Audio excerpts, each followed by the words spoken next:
Salut les gens! Aujourd'hui, vidéo sur les tips étudiants écolo. Je sais qu'en étudiant, on prend ce qu'il y a de moins cher. Dans tous les cas, on cherche pas à acheter de la qualité.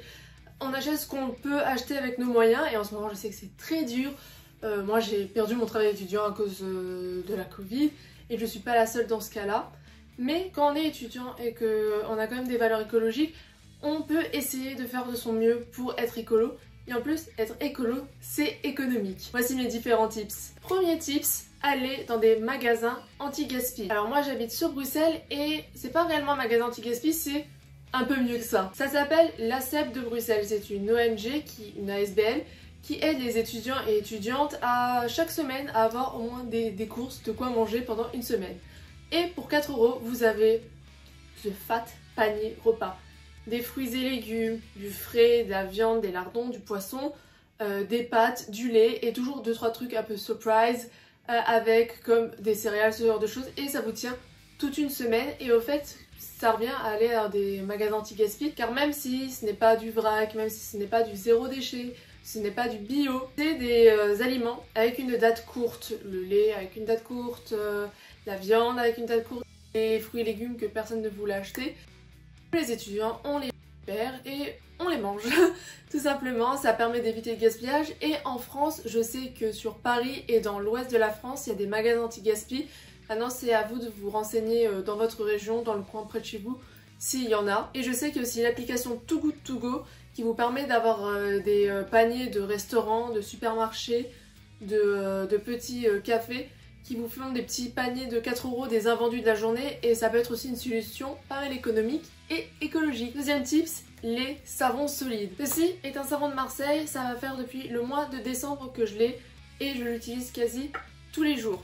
Moi par contre je suis en colocation, ça veut dire que dans la cuisine c'est encore du liquide vaisselle, je ne peux pas me permettre d'imposer mon mode de vie aux autres.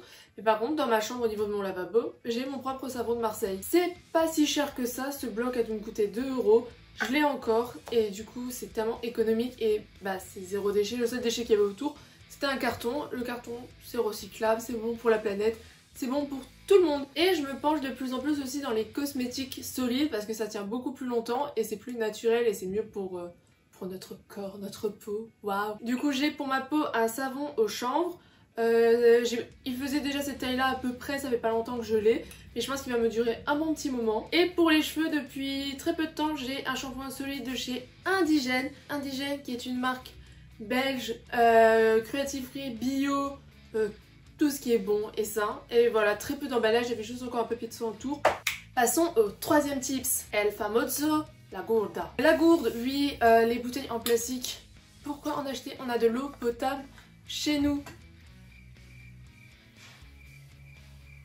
Alors oui, ma gourde n'est pas des plus esthétiques, vous allez me dire.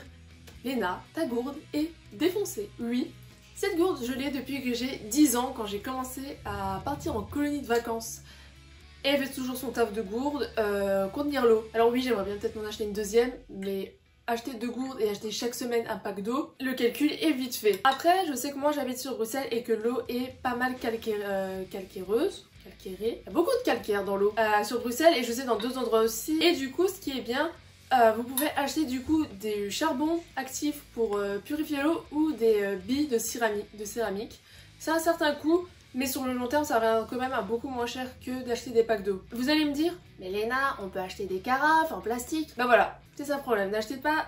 Si vous en avez une, utilisez-la, vous l'avez, ne la jetez pas, c'est contre-productif. Par contre, évitez quand même d'en acheter car les carafes en plastique, bah déjà, il faut produire quelque chose en plastique et ce n'est pas l'idéal. Et de plus, quand vous purifiez votre eau dans les carafes en plastique, ça peut laisser des microplastiques justement dans votre eau et vaudrait mieux éviter parce que je sais pas si vous savez que plastique, ça se mange pas. Vous savez qu'on mangeait l'équivalent d'une carte bleue par an. Passons au quatrième tips. El Famoso brosse à dents en bambou. J'ai rien d'autre à vous dire que ce n'est pas en plastique et ça revient à peu près au même que d'acheter une brosse à dents en plastique. Vous pouvez en trouver maintenant un peu partout. Prenez des brosses à dents qui sont emballées dans du carton car je sais que beaucoup de grandes enseignes qui veulent faire du greenwashing vendent leurs brosses à dents bambou dans du plastique. Ça n'a aucun intérêt. Les marques, quand elles utilisent du plastique, prennent souvent l'argument « Oui, mais c'est pour que le consommateur voit son produit. Vous savez à quoi ça ressemble une brosse à dents? Est-ce que vous avez réellement besoin de savoir à quoi elle ressemble ?» Honnêtement, à part la couleur, pas grand chose. C'était très rapide ce petit point. Passons au 5e tips. Alors, si vous ne buvez pas avec des pailles dans votre vie quotidienne, n'achetez pas de paille, ni plus ni moins. Par contre, moi, tous les matins, je me fais des smoothies. Aux 4 heures, je me fais des smoothies, des milkshakes. Et du coup, j'utilise des pailles. Les pailles réutilisables, utilisez-les soit en aluminium, en acier inoxydable, soit en verre. C'est très joli, c'est très instagrammable, mais ça se casse facilement. Ou sinon en bambou. Évitez ces pailles-là, les pailles en plastique réutilisables. Alors, même si elles se réutilisent, le plastique déjà à produire, c'est une catastrophe écologique. Et en plus, le plastique n'est pas un matériau sain. Il se nettoiera moins bien que de l'acier ou de l'alu. Et en plus de ça, va se détériorer avec le temps, alors que ça, c'est quasi invincible. Et vous pouvez de nouveau en trouver partout. Après, comme je vous l'ai dit, si en temps normal, vous ne buvez pas avec des pailles, n'en achetez pas. C'est si vous aimez bien boire avec des pailles. C'est un bon petit tips. Tips numéro 6. En parlant de 6, le chiffre du diable, on va parler du diable.